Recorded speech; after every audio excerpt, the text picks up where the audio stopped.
Hi, I'm Mary Neff. I'm a member of the Art Shop, which is a cooperative gift shop at the Huron Valley Council for the Arts. I'm here with my friend Karen Wojcik, who's also a member of the shop. She's running the camera.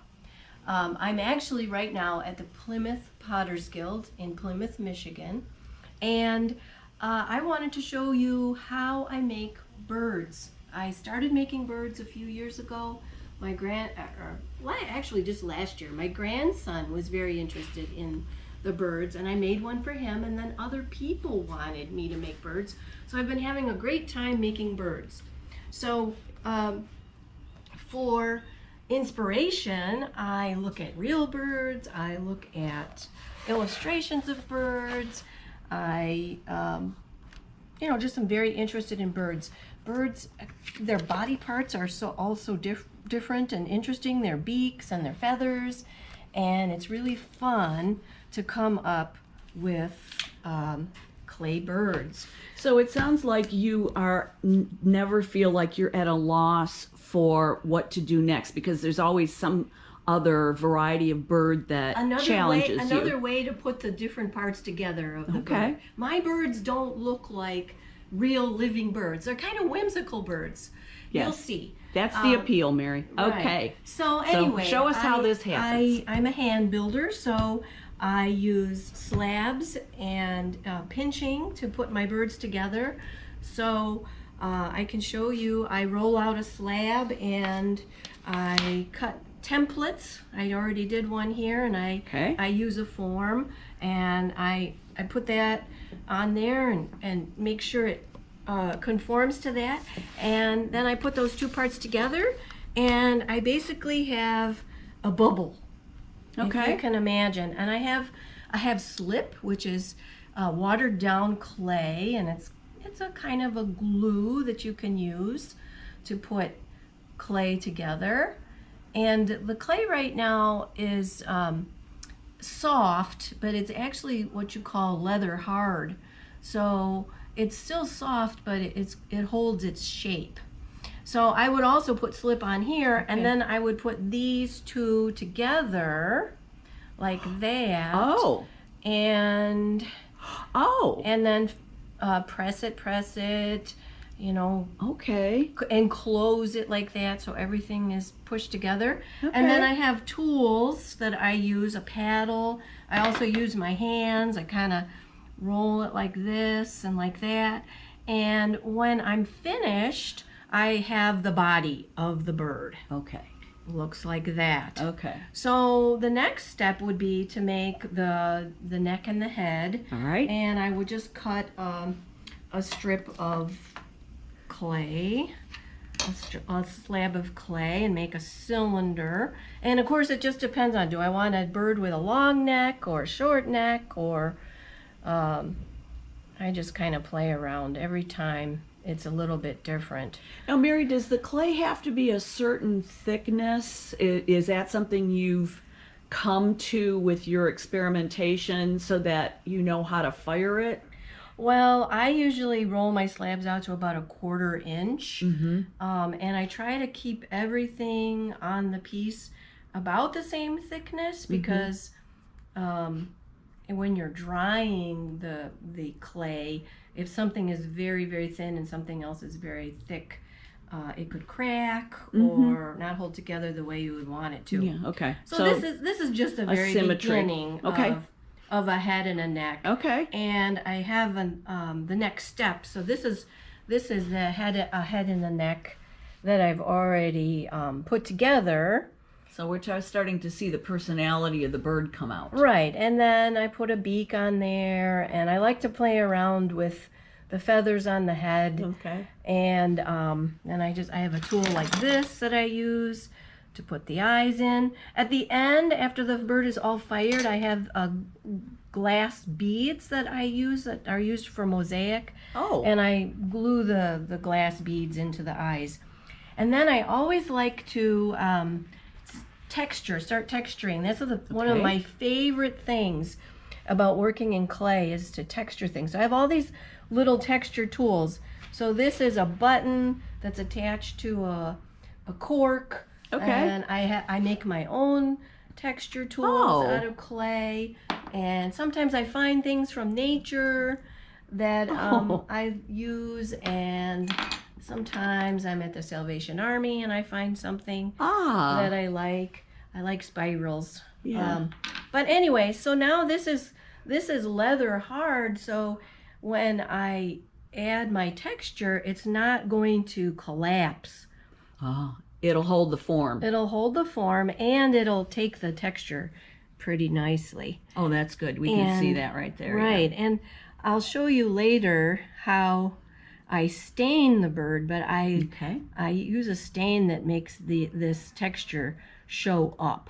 Okay. I really love that. Cool. So there's that, and then of course I need to make a tail and feathers. Okay. So I make my own texture mats with craft foam and hot glue. So I have several of them. And so I would, for the tail, I would just cut that out, and then I think I'll do this one, I think. And then I have a roller, it's called a pony roller, and I can roll that texture into the tail like that. And I generally, for the ends of the tail, I use this tool to make the end look more like feathers. And then this tool just kind of makes a nice swirly edge. Now is that shows up well with the stain. Oh, I'm sorry. Are these pottery tools? Because some of the things you've made, some of the things you've acquired, is this particular tool a pottery tool? This is a pottery tool. Okay. Yeah, and well, that's the fun. You can make your own or use. You could make your own, because you just get an old piece of wire and it looks like a cheese jerry cutter. rig it. Yeah. Oh well, I stole a ravioli tool from my husband in the kitchen. No. Oh, he's gonna watch this. I said, "Hey, you got me a pottery tool." So anyway, then I smooth out the edges, and I'm going to use my slip again. Okay. And I'm going to attach the tail to this bird. Okay. And I put slip on both sides. Okay. So that it adheres, two surfaces adhere to each other. Okay. So I put that there. All right. Like that. And then I decide how long I want that tail to be. Okay. And I put that there like that. So he can hang over the edge like that. Well, I usually take another piece. Oh, to support it. To support it. Okay. Okay. Yeah. All right. So you understand. I do. And then I do the same thing with the wings. Okay. So I cut a template for the wings, and I have another kind of a texture tool. It's a little different from the last one. Yeah. So I found that I could just take parchment paper and put hot glue on the parchment paper, and then peel this off. So it doesn't have to be on the craft foam. So right. So do that. Huh. And then Interesting. I can see that could be adapted to a whole lot of things. right. So then I do this again. And I want you to have the idea that he has feathers like that. Okay. And then I would take my slip and glue that onto there like that. Just like that. Right. So now he's leather hard. Okay. And I would dry him slowly. I would probably come back before he's completely dry, and I use an underglaze to paint his beak yellow or sometimes blue or green, whatever strikes me at the time. So after you get to that point and he sits around and dries, what happens next? So now, then he's considered greenware. Okay. And he's going to go into the kiln Okay. to be bisqued.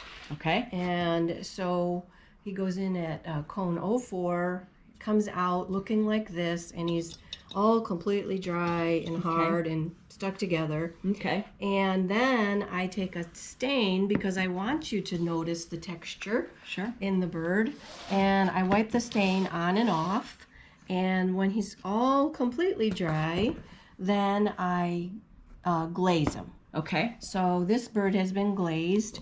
I use a paintbrush and I just brush on several coats of glaze. Okay. There are other ways to do it. You can dip it, but for the birds, it works best to paint the glaze on. Okay. So then this is a finished bird. Now you can see I've added in, these are little sprigs. Yeah.